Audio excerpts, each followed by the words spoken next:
Hello everyone, स्वागत है आप सभी का डाउट नेट की स्पोकन इंग्लिश क्लास में। और आज हमारा जो लेक्चर है बेटा, ये है टेंसेस का लेक्चर नंबर 5। टेंसेस के ऊपर आज ये फाइनल लेक्चर होगा, जिसके अंदर हम कॉन्वर्सेशंस देखेंगे। अक्सर हम जब बातें करते हैं तो किस तरीके से टेंसेस वहां पर यूज होते हैं, उसके बारे में हम आज की क्लास में बात करेंगे।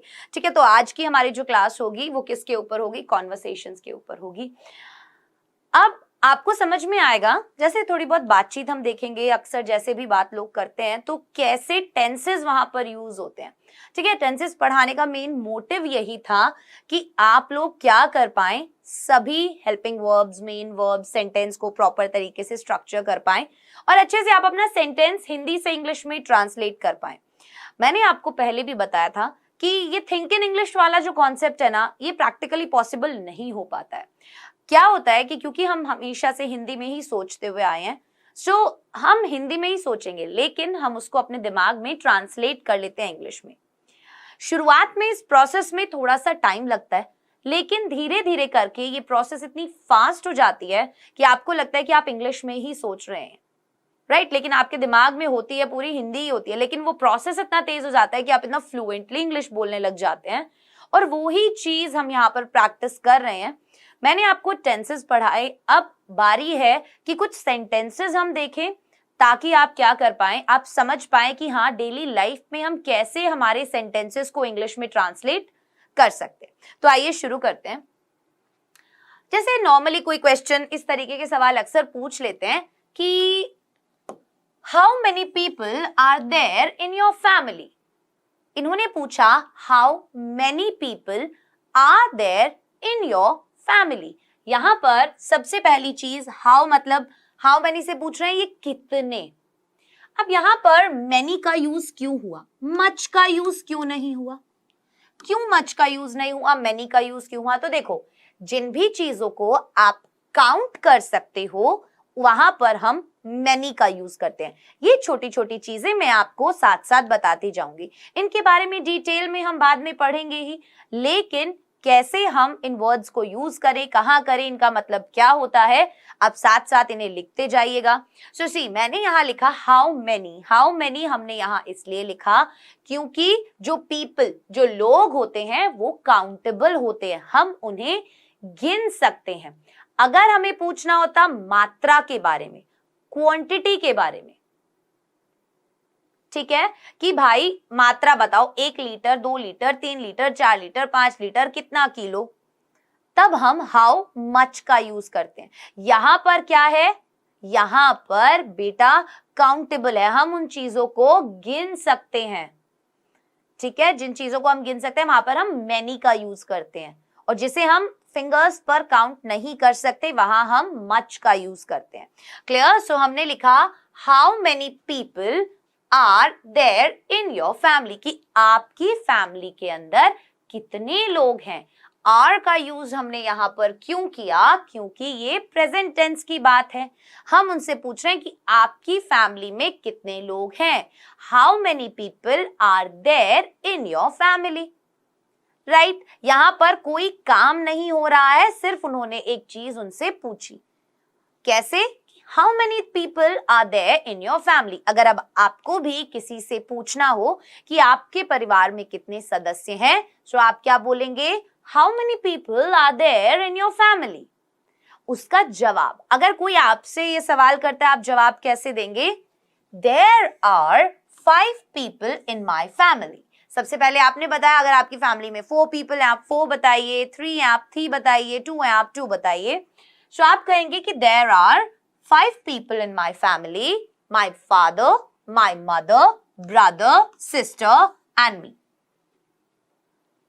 देखिए, आप बार बार ऐसे नहीं बोलेंगे कि my father, my mother, my brother, my sister and me. No, आप क्या बोलेंगे? My father, mother, brother, sister and me, और आप खुद। ठीक है, शोसी, कैसे आपने पूछा? अगर आपको किसी से पूछना है आपके परिवार में कितने सदस्य हैं, आप क्या बोलेंगे? How many people are there in your family. और अगर आपसे कोई ये सवाल पूछता है तो आप इसका जवाब कैसे देंगे? There are 5 people in my family. मेरी फैमिली में 5 सदस्य हैं। यहां पर बात क्लियर हो गई। अगर यहां पर कोई कॉन्टिन्यूअस टेंस नहीं लग रहा है, यहां पर बी फॉर्म लग रही है वर्ब की, इज एम आर, ठीक है। अब यहां पर हमने कहा there are 5 people in my family, my father, mother, brother, sister and me. अब यहां पर आप सोचेंगे कि हमने देयर का इस्तेमाल क्यों किया, तो हम ऐसे नहीं बोल सकते थे are 5 people in my family, नहीं, ये कोई सेंटेंस नहीं बनता। हमने यहां पर देयर लगाकर इसको एक प्रॉपर सेंटेंस में चेंज किया है कि there are 5 people in my family, ठीक है। अब यहां पर ये मत सोचिएगा कि यहां पर ये हियर और देयर वाला देयर है कि यहां और वहां, दो होते हैं ना, और एक और होता है देयर। इसमें भी बहुत सी बार बच्चे कंफ्यूज हो जाते हैं। हियर मतलब होता है यहां, देयर मतलब होता है वहां, और देयर मतलब होता है उनका, है ना। तो हमने यहां पर बोला कि भाई there are 5 people in my family, my mother, brother, sister and me. Clear. अब से आप कभी भी पूछेंगे किसी से कि आपके परिवार में कितने लोग हैं, आपके घर पे कोई भी आता है, सो आप कैसे बोलेंगे, how many people are there in your family. और अगर आपसे कोई पूछता है तो आप रिप्लाई कैसे करेंगे, जितने भी लोग आपकी फैमिली में हैं, there are 5 people in my family, and then आप बताएंगे भी my mother, my father, my mother, father, brother, sister and me. Clear. आइए आगे बढ़ते हैं। Does your family live in a house or an apartment? अब आप उनसे पूछ रहे हैं कि आपके परिवार के जो लोग हैं वो कहाँ रहते हैं, आपकी फैमिली कहाँ रहती है, फ्लैट में रहती है, अपार्टमेंट में रहती है, या फिर उनका खुद का घर है। अपार्टमेंट क्या होता है, सबसे पहले मैं बता दूं, अपार्टमेंट एक बिल्डिंग होती है, ठीक है, जिसके अंदर अलग अलग घर बने हुए होते हैं, ठीक है, सो उन्हें हम अपार्टमेंट्स बोलते हैं। क्लियर। तो आप पूछेंगे कि आप कहां रहते हैं, does your family live in a house और एन अपार्टमेंट। अब देखो यहां पर हमने डज का यूज किया, क्यों, क्योंकि बात प्रेजेंट टेंस के अंदर थी। दूसरी चीज, जब भी हमें क्वेश्चन पूछना होता है प्रेजेंट इंडेफिनिट में,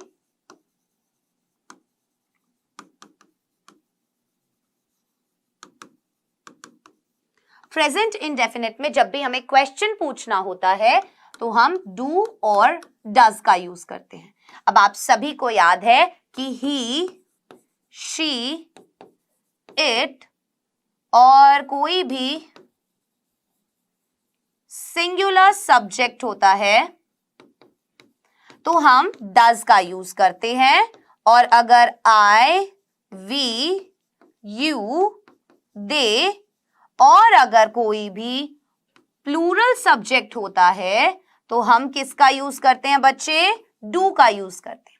यहां पर आपकी फैमिली के बारे में बोला तो आप सिंगुलर हैं, राइट, आपकी फैमिली के बारे में बोला इसलिए आप सिंगुलर हैं, इसीलिए हमने यहां पर डज का यूज किया। सो आपने क्या बोला कि does your family live in an apartment, live in a house और एन अपार्टमेंट। सी यहां पर हमने लिव यूज किया वर्ब की फर्स्ट फॉर्म, क्यों, क्योंकि जब भी हम प्रेजेंट इंडेफिनिट टेंस के इंटेरोगेटिव सेंटेंस की बात करते हैं तो हम वर्ब की फर्स्ट फॉर्म लगाते हैं। सो सी क्या लिखते हैं हम, does plus subject plus verb की first form plus object question mark. ये आपको याद है हम ऐसे ही बना रहे थे। सो यहां पर भी यही हुआ, डज क्या हुआ हमारा, हेल्पिंग वर्ब, जो हमने योर फैमिली सब्जेक्ट से पहले लगाया, लिव वर्ब की फर्स्ट फॉर्म और ये ऑब्जेक्ट हो गया, राइट। सो सी इस तरीके से ये चीजें यूज होती हैं, आपको इन्हें प्रैक्टिस में लाना होगा। जैसे ही आपने अपने दिमाग में क्वेश्चन फ्रेम किया कि आपकी फैमिली घर में रहती है या अपार्टमेंट्स में रहती है, ताहे तेहे तीहे से आपको याद आया कि प्रेजेंट इंडेफिनिट की बात हो रही है, और क्योंकि यहां पर एक क्वेश्चन पूछा जा रहा है इसलिए हम क्या करेंगे, डज और डू का यूज करेंगे। फिर आपके दिमाग में आया कि मुझे बात करनी है इनके बारे में, इनकी फैमिली के बारे में पूछना है, सो ये सिंगुलर है तो हमने डज का यूज किया, right. So does your family live in a house और एन अपार्टमेंट, ठीक है।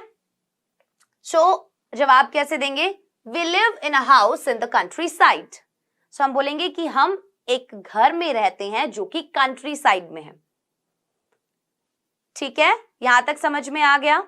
ओके, सो यहां पर भी हमने क्या किया, ता है, ते है, ती है, वर्ब की फर्स्ट फॉर्म लगाई। आई, वी, यू, दे और प्लूरल सब्जेक्ट के साथ वर्ब की फर्स्ट फॉर्म में एस या ईएस नहीं लगता है, वो यहां पर लगता है।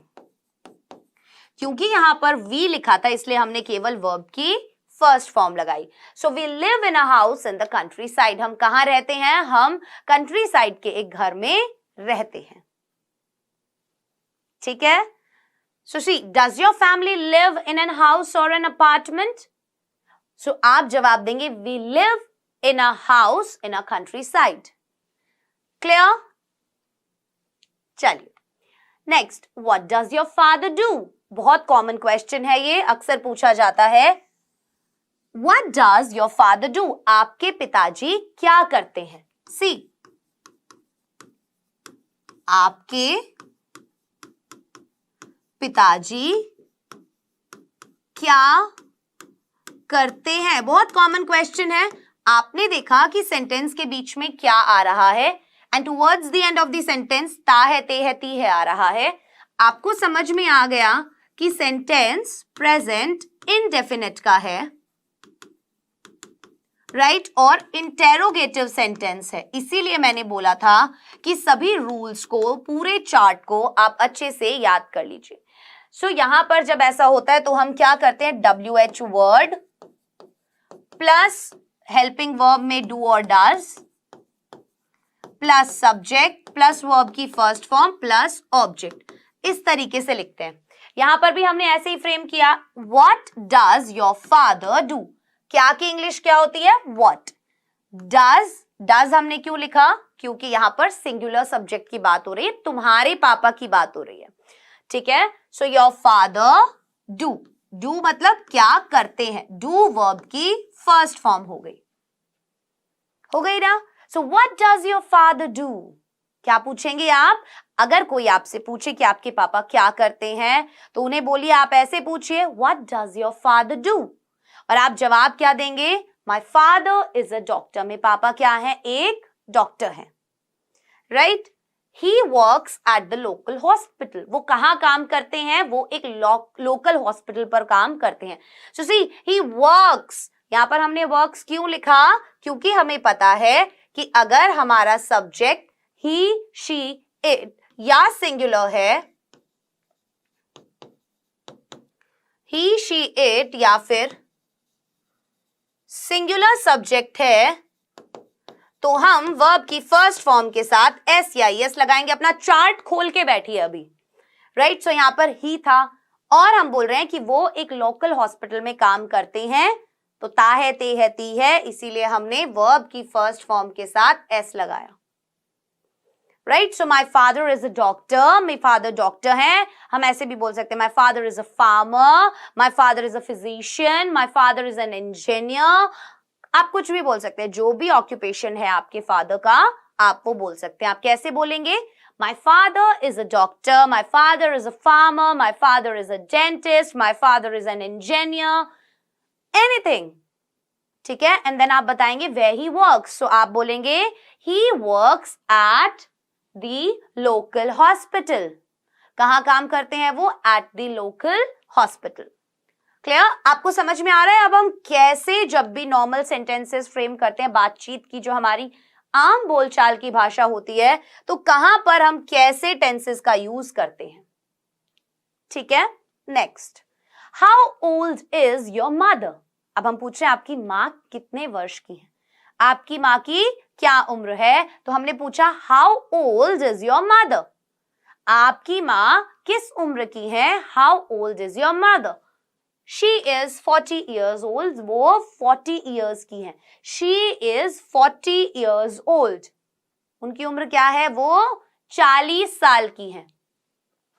1 year younger than my father, और आपने क्या बोला, मेरी मां से 1 साल छोटी, younger छोटी, elder बड़ी, ठीक है। सो अगर आप बोल रहे हैं how old is your mother, she is 40 years old, 1 year younger than my father, ठीक है, यहां पर ये बात समझ में आ गई आपको। Next, do you have any siblings? We got a new word, siblings. Siblings क्या होते हैं? भाई बहन। सिबलिंग्स, भाई बहन। सिबलिंग्स किसे बोलते हैं? भाई बहन।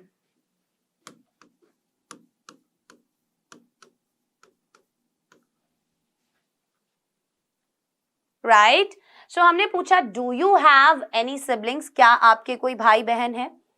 सो सी हमने यहां पर ये जो हैव यूज किया, ये क्यों यूज किया? इसका मतलब यहां पर है कि क्या ऐसी कोई चीज, मतलब हम बोलते ना कि आई एम हैविंग डिनर, मैं क्या कर रहा हूं? मैं खाना खा रहा हूं। राइट, सो हैव जो होता है वो किसी चीज को ग्रहण करना भी होता है, या जो चीज आपकी होती है, आपके पास होती है। आई हैव अ पेन, ये पेन मेरा है, या मेरे पास एक पेन है। सो आपके कितने सिबलिंग्स हैं, इसके लिए हम कैसे बोलेंगे? डू यू हैव, क्या आपके पास है भाई बहन? ऐसा जब आपको पूछना हो, so do you have siblings, क्या आपके भाई बहन हैं? व्हाट्स हिज और हर नेम, उनका नाम क्या है? सो हमने बोला यस आई डू। जब यहां पूछा ना कि डू यू हैव, तो जब भी हम डू पहले लगाते हैं, तो मैंने आपको बताया था कि यस और नो में जो भी आंसर आपको करना होता है, वहां पर हम सब्जेक्ट से पहले हेल्पिंग वर्ब लगा देते हैं। और WH वर्ड कब लगाते हैं? जब हमें सेंटेंस के बीच में क्या, क्यों, कब, कैसे पूछा हुआ होता है। राइट, सो बोला है do you have any siblings? What's his और हर नेम? सो आप बोलेंगे यस आई डू। क्या बोलेंगे? Yes I do. आई के साथ क्या लगाया आपने? यहां पर डू लगाया, क्योंकि आई, वी, यू, दे, और अगर कोई प्लूरल सब्जेक्ट है सो उसमें वर्ब की फर्स्ट फॉर्म के साथ एस या ईएस नहीं लगता है। सो आपने बोला हाँ मेरे भाई बहन हैं। I have one elder brother, मेरा एक एल्डर ब्रदर है David, and one younger sister Mary. So आपने बताया कि I have one elder brother, कि मेरा एक बड़ा भाई है, एल्डर ब्रदर, बड़ा भाई, डेविड जिसका नाम डेविड है, एंड वन यंगर सिस्टर, और एक छोटी बहन है मैरी जिसका नाम मैरी है। सो आप भी क्या कर सकते हैं? अपने बड़े भाई बहन का बता सकते हैं नाम, यहां पर जो भी उनका नाम है। राइट, सो अगर आपसे पूछे कोई do you have any siblings, siblings भाई बहन। अब से अगर आपको भी पूछना है किसी से कि तुम्हारे भाई बहन है क्या, तो आप ऐसे ही पूछेंगे कि do you have any siblings, what's his और हर नेम। सो वो सामने वाला जवाब देगा, या कोई ऐसा सवाल आपसे करता है सो आप क्या जवाब देंगे? Yes I do. I have one elder brother David and one younger sister Mary. Clear? Are you the oldest amongst your brothers and sisters? यहां पे सोचिए एक बार इसको। सुशी यहां पर एक चीज और मैं आपको नहीं बताऊंगी, एंड दैट इज amongst। ये वर्ड आपने नया सुना होगा। amongst का मतलब होता है, among हम बोलते हैं ना, among का मतलब क्या होता है? बीच में। ठीक है, अब आप बोलेंगे मैम बिटवीन का मतलब भी बीच में होता है। सो बिटवीन का मतलब होता है बेटा दो लोगों के बीच में, दो या दो से अधिक लोग भी हो सकते हैं, मतलब 2 से 3 लोगों के बीच में। अमंग होता है जब ज्यादा लोग हो, ठीक है, जब ज्यादा लोग हो, बहुत सारे लोग, जैसे आप भीड़ के बीच में, ठीक है, तब। सो अमंगस्ट और अमंगस्ट सेम होता है। आप यहां पर अमंग भी लिख सकते थे, अमंगस्ट भी लिख सकते थे, that means the same. So are you the oldest, क्या आप सबसे बड़े हैं अपने भाई बहनों के बीच में? क्या आप सबसे बड़े हैं अपने भाई बहनों के बीच में? Are you the oldest among your brother and sister? यहां पर ओल्डेस्ट यूज किया, ओल्ड, ओल्डर, ओल्डेस्ट। ये होती है सुपरलेटिव डिग्री, ये होती है कंपैरेटिव डिग्री। अगर आप कभी भी दो चीजों के बीच में तुलना करते हैं तब आप ये वाली यूज करते हैं। जब आप सुपरलेटिव बताते हैं, मतलब आपसे ऊपर कोई नहीं, तो वो यही पूछ रहा है कि are you the oldest amongst your brothers and sister, कि क्या आप अपने भाई बहनों के बीच में सबसे बड़े हैं, आपसे बड़ा कोई भी नहीं, इसीलिए हमने ओल्डेस्ट यूज किया।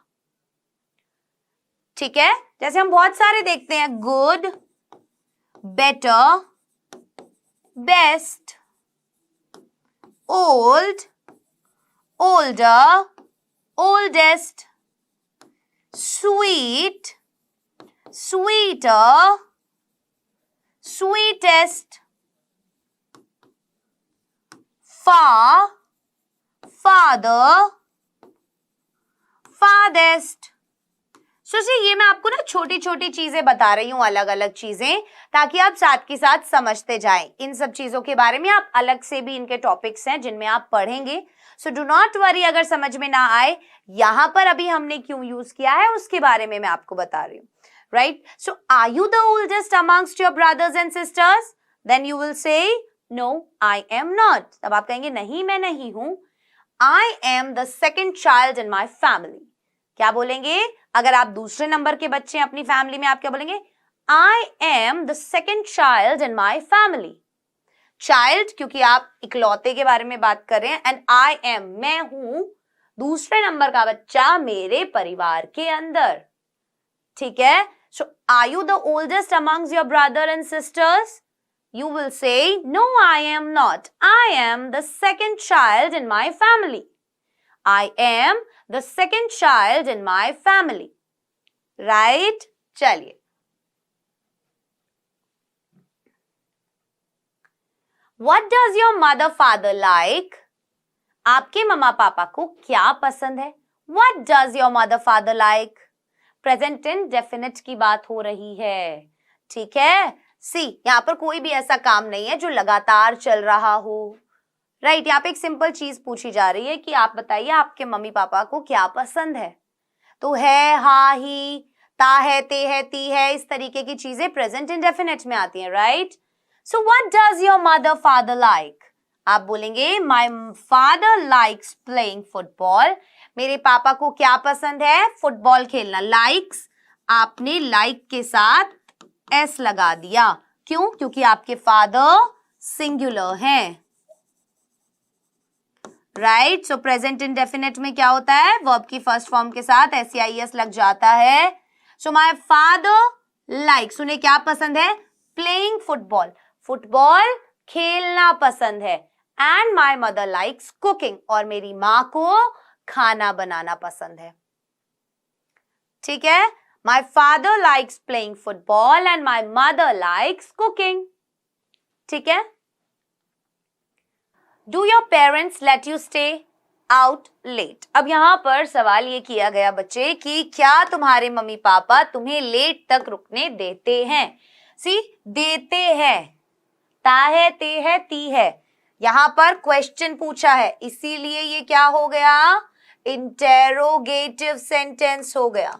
और जब ये इंटेरोगेटिव हो गया और ता है, ते है, ती है आ गया, मतलब कि प्रेजेंट इंडेफिनिट का सेंटेंस हो गया।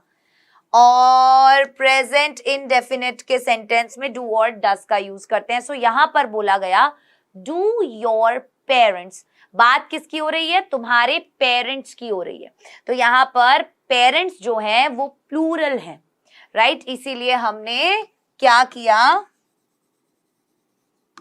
डू का इस्तेमाल किया। आई, वी, यू, दे और प्लूरल सब्जेक्ट के साथ हम डू का इस्तेमाल करते हैं। So see, do your parents let you stay out late. Stay verb की फर्स्ट फॉर्म। राइट, अब आपको भी किसी से पूछना हो तो आप कैसे पूछेंगे कि do your parents let you stay out late? Let you मतलब क्या वो आपको ये इजाजत देते हैं कि आप बाहर रात लेट तक रुक सके? Of course not. आप क्या जवाब देते हैं? अरे यार जाहिर सी बात है कि नहीं। तो आप बोलेंगे of course not. Of course मतलब क्या होता है कि जाहिर सी बात है, नहीं देते हैं। ठीक है, they always ask me to get home before 10 PM each night. वो हमेशा मुझे क्या बोलते हैं? They always ask me, बोलते हैं। वर्ब की फर्स्ट फॉर्म। क्यों? क्योंकि दे जो है वो प्लूरल सब्जेक्ट है और प्लूरल सब्जेक्ट में एस या ईएस नहीं लगता है। राइट, प्लूरल सब्जेक्ट में प्रेजेंट इंडेफिनिट में एस या ईएस नहीं लगता है। सो लिख देती हूं, आपको बार बार याद नहीं रहे। आई, वी, दे, यू और प्लूरल सब्जेक्ट के साथ एस या ईएस नहीं लगता है, ठीक है। सो इसीलिए हमने आस्क के साथ एस या ईएस नहीं लगाया। Does your family usually have dinner together? क्या तुम्हारी फैमिली अक्सर डिनर साथ करती है? क्या तुम्हारी फैमिली अक्सर डिनर साथ करती है? इसीलिए हमने यहां पर डज का यूज किया कि डज योर फैमिली, वही प्रेजेंट इंडेफिनिट का सेंटेंस है और बात हो रही है क्वेश्चन वाले सेंटेंस की, इंटेरोगेटिव सेंटेंस की, इसीलिए डज का यूज किया। सो does your family usually have dinner together? क्या तुम्हारी फैमिली अक्सर साथ खाना खाती है? ठीक है। यस वी डू, तो वो कहता है हाँ भाई हम हमेशा साथ खाना खाते हैं। आई वी यू दे के साथ हम डू लगाते हैं।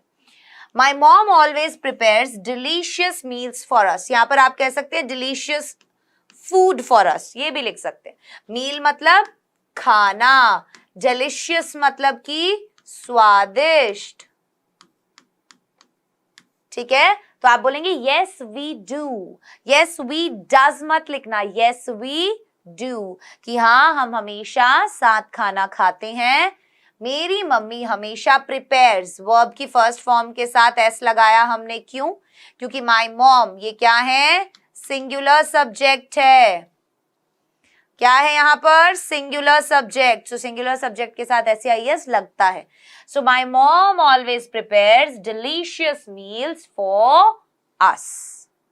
क्लियर हो गई ये बात? नेक्स्ट, अब आप अक्सर अगर किसी की शादी वगैरह में जा रहे हैं, ठीक है, तब किस तरीके की कॉन्वर्सेशंस होती हैं? शादी में अगर आप जा रहे हैं तो एक चीज मैं पहले ही बता दूं, देखो वेडिंग और मैरिज में डिफरेंस होता है। वेडिंग तो हम फंक्शन को बोलते हैं, जो शादी का फंक्शन होता है ना उसे वेडिंग बोला जाता है। और जो शादी होती है जिसमें एक इंसान दूसरे इंसान के साथ शादी करता है, जिंदगी भर साथ रहने के वादे करते हैं, फेरे लेते हैं अपने में, तो वो जो पूरा रिचुअल होता है उन दोनों का एक साथ एक बंधन में बंधना होता है, दैट इज मैरिज, शादी। और वेडिंग शादी का फंक्शन, उसको सेलिब्रेट जो हम करते हैं तो उस फंक्शन को हम वेडिंग बोलते हैं। ये डिफरेंस याद रहेगा ना? चलो, Have you ever attended someone's wedding? Who was he or she? अब देखो यहां पर ये नहीं लिखा कि Have you ever attended someone's marriage? No, क्योंकि अटेंड क्या करोगे आप? फंक्शन अटेंड करोगे, इसलिए आपने लिखा वेडिंग, मैरिज नहीं लिखा है ना। ध्यान रखोगे अब इस चीज को। So have you ever attended, क्या आपने कभी किसी की शादी अटेंड की है? क्या बोला गया? क्या तुमने कभी किसी की शादी अटेंड की है? Have you ever, present perfect, किया है, लिया है, दिया है, ठीक है। कोई भी पास्ट की बात वो पूछ रहे हैं कि पास्ट में क्या तुमने ऐसा कुछ किया है, right. So see, have you ever attended, has have के साथ वर्ब की थर्ड फॉर्म लगती है हैज, और हैव जब हम यूज करते हैं तो वर्ब की थर्ड फॉर्म लगाते हैं, यही किया हमने, अटेंडेड लिखा। So have you ever attended someone's wedding, someone's किसी की, क्या तुमने कभी किसी की वेडिंग अटेंड की है? हु वॉज ही और शी, वो कौन था जिसकी तुमने वेडिंग अटेंड की है, वो कौन था? तो आप जवाब देंगे यस अ लॉट, कि हाँ भाई यार हम बहुत सारी वेडिंग जो है वो अटेंड करते हैं, यस अ लॉट। आप कैसे जवाब देंगे? यस अ लॉट, ठीक है, हाँ भाई बहुत सारी शादी अटेंड की है। But the most memorable one is my best friends, लेकिन सबसे ज्यादा यादगार हमारे लिए कौन सी रही है? इज माई बेस्ट फ्रेंड्स, वो मेरी best friends, is one memorable one is my best friends. Best friends मतलब यहां पर अपोस्ट्रोफ लगा दो कि जो सबसे ज्यादा यादगार रही है वो मेरे दोस्त की रही है, मेरे बेस्ट फ्रेंड की रही है, ठीक है। तो सबसे ज्यादा यादगार कौन सी रही है? मेरे बेस्ट फ्रेंड की रही है। हु वेंट विद यू, तुम्हारे साथ कौन गया था? था यहां पर आ गया, वर्ब की सेकंड फॉर्म आ गई है, और बात क्या है? पास्ट इंडेफिनिट की, कि तुम्हारे साथ कौन गया था। पास्ट इंडेफिनिट की बात तो सब्जेक्ट वर्ब की सेकंड फॉर्म ऑब्जेक्ट, राइट? यही हमने किया। हु वेंट विद यू, कौन तुम्हारे साथ गया था।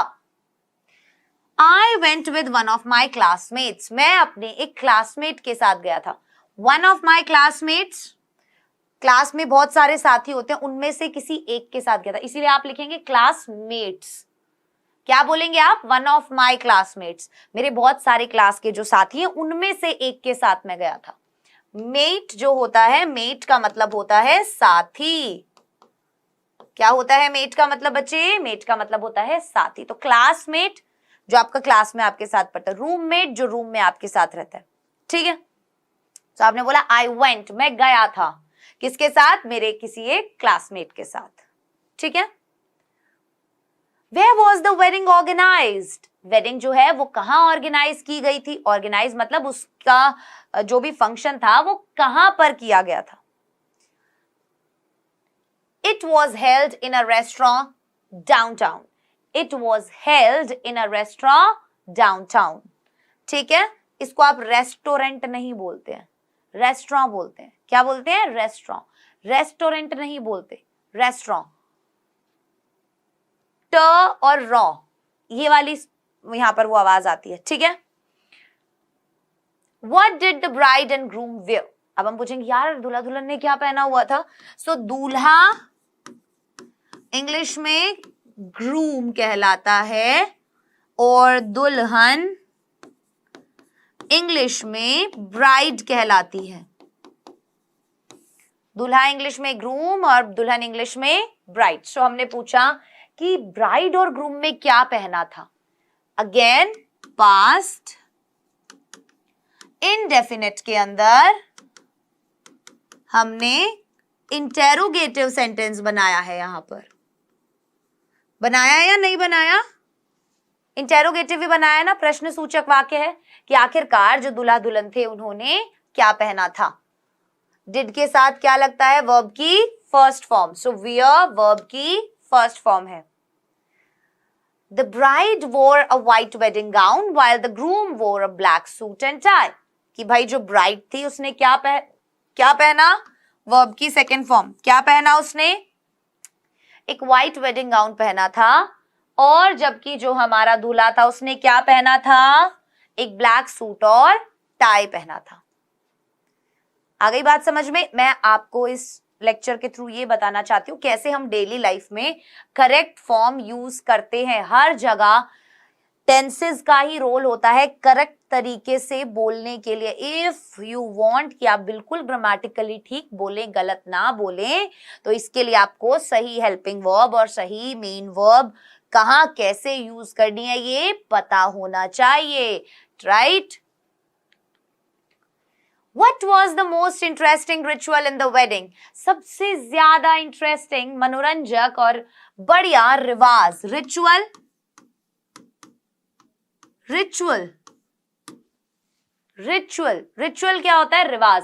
So what was the most interesting ritual in the wedding? सबसे ज्यादा इंटरेस्टिंग रिचुअल वेडिंग के अंदर क्या था? तो वो हम बोलेंगे आपका जो भी फेवरेट रिचुअल हो आप वो बता दो, ठीक है। तो यहां पर हमने बोला कि जब दोनों दूल्हा दुल्हन रिंग्स एक्सचेंज करते हैं तो ये हमारा फेवरेट रिचुअल था। तो हमने क्या बोला? Exchanging rings. एक्सचेंजिंग रिंग्स मतलब दुल्हे ने दुल्हन को पहनाई, दुल्हन ने दूल्हे को पहनाई, इसको हमने क्या बोला?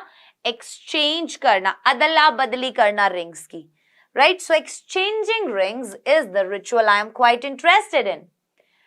रिंग्स एक्सचेंज करना एक ऐसा रिचुअल है जिसके अंदर मैं ज्यादा इंटरेस्टेड हूं, मतलब मुझे वो चीज पसंद है। जब आपको ये बोलना है कि ये चीज मुझे पसंद है तो आप बोल सकते हैं I am interested in, I am quite interested in, right? कि भाई मैं इस चीज में थोड़ा सा ज्यादा इंटरेस्ट लेता हूं, ये चीज मुझे थोड़ी सी ज्यादा पसंद है। अब बारी आ जाती है वोकैबुलरी की, तो आज के 10 वर्ड्स हम देख लेते हैं, ठीक है। ये भुट्टा आपने अक्सर देखा होगा, इसको हम इंग्लिश में कॉर्न बोलते हैं। क्या बोलते हैं? कॉर्न। क्या बोलते हैं? कॉर्न। Next mushroom. मशरूम देखिए आप लोगों ने, सब्जी बनती है अक्सर इसकी, राइट? तो इसे क्या बोलते हैं? मशरूम। ब्रोकली, ये ग्रीन कलर की गोभी होती है। क्या होती है ये? ग्रीन कलर की जो गोभी होती है, इसको इंग्लिश में ब्रोकली बोलते हैं। क्या बोलते हैं? ब्रोकली। ब्रोकोली मत बोलना इसको, ब्रोकली। अब गोभी अलग अलग तरीके की होती है ना, एक तो हमारी वो होती है फूल गोभी, सी कॉलीफ्लावर, कॉलीफ्लावर। और यहां पर जो बंद गोभी होती है उसे हम केबेज बोलते हैं। क्या बोलते हैं? केबेज। केबेज। शिमला मिर्च को क्या बोलते हैं? कैप्सिकम। कैप्सिकम नहीं बोलते, कैप्सिकम। ठीक है, लिखा हुआ है ना यहां पर, इसी के अकॉर्डिंग बोलना, कैप्सिकम। पटेटो, क्या बोलेंगे? पटेटो। ट पे डबल मात्रा लगी हुई है, दिखा आपको? पटेटो। ठीक है, पटैटो नहीं बोलते, पटेटो। गाजर को क्या बोलेंगे? Carrot, carrot. ये क्या होती है? बैंगन देखा है? बैंगन, बैंगन को इंग्लिश में एग प्लांट बोलते हैं। क्या बोलते हैं? Egg plant. This is spinach.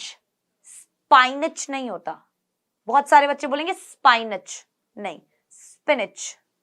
Spinach, निच में भी छोटी वाली साउंड दोगे आप, स्पाइनच नहीं बोलोगे, स्पिनच बोलोगे। इसके बाद आप मूली को क्या बोलोगे? Radish, radish.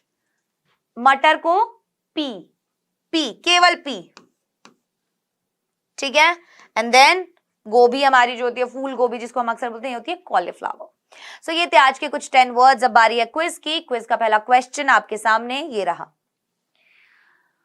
मेरा आज अंग्रेजी पढ़ने का मन नहीं है। I do not feel like studying English today. I doesn't feel like studying English today. I do not feel like studied English today, या फिर नन।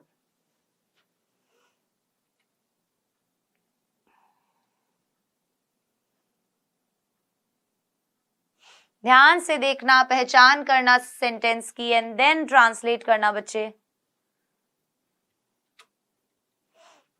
नेक्स्ट, बूढ़ी औरत अपनी पोती पर मुस्कुराई। The old lady smiled at her granddaughter. The old lady smiling at her grand daughter.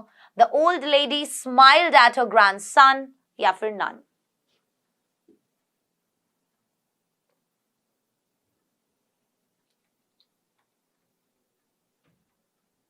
चलिए, so question number 1 जो है, मेरा आज अंग्रेजी पढ़ने का मन नहीं है। I do not feel like studying English today, क्योंकि आई के साथ डज नहीं लगा सकते, तो ये गलत हो गया। और यहां पर स्टडीड लिखा है, सो ये भी, दिस इज ऑल्सो रॉन्ग। ठीक है, बूढ़ी औरत अपनी पोती पर मुस्कुराई। पोती ग्रैंड डॉटर, यहां ग्रैंड सन लिखा है, ये तो ऑटोमेटिकली गलत हो गया। ठीक है, the old lady smiling at her grand daughter. अब यहां पर है मुस्कुराई, पास्ट की बात हो गई, सो वर्ब की सेकंड फॉर्म लगाएंगे, सो स्माइल्ड आएगा। ऑप्शन नंबर 1 करेक्ट होगा। ये भी गलत, ये भी गलत। करेक्ट। सो आज की क्लास में हमने कुछ कॉन्वर्सेशंस देखी, कैसे हम आम बोलचाल की भाषा में टेंसेस का यूज करते हैं। इसीलिए इंपॉर्टेंट क्यों है हेल्पिंग वर्ब, मेन वर्ब का जानना। मैंने कुछ कन्वर्सेशन के सेंटेंसेस लिखे और उसमें बात ये करी कि आखिरकार कहां कहां पर कैसे वर्ब्स यूज होती हैं, इनकी इंपॉर्टेंस क्या है, ये मैं आपको बताना चाहती थी। क्लियर? और अब ये आपका होमवर्क है। मैंने आपको काफी सारे बहुत नॉर्मल सेंटेंसेस दिए हैं यहाँ पर ट्रांसलेट करने के लिए, कोशिश कीजिएगा इन्हें करने की। ठीक है, लगभग 20 सेंटेंसेस हैं, so try to do them. And आपकी नेक्स्ट क्लास होगी सेंटेंसेस के ऊपर, जो कि रुबैना मैम लेंगी। अब आपसे मुलाकात होगी अगले लेक्चर में। तब तक के लिए अपना ध्यान रखें, डाउटनट के साथ जुड़े रहें, क्योंकि अब पढ़ना हुआ आसान।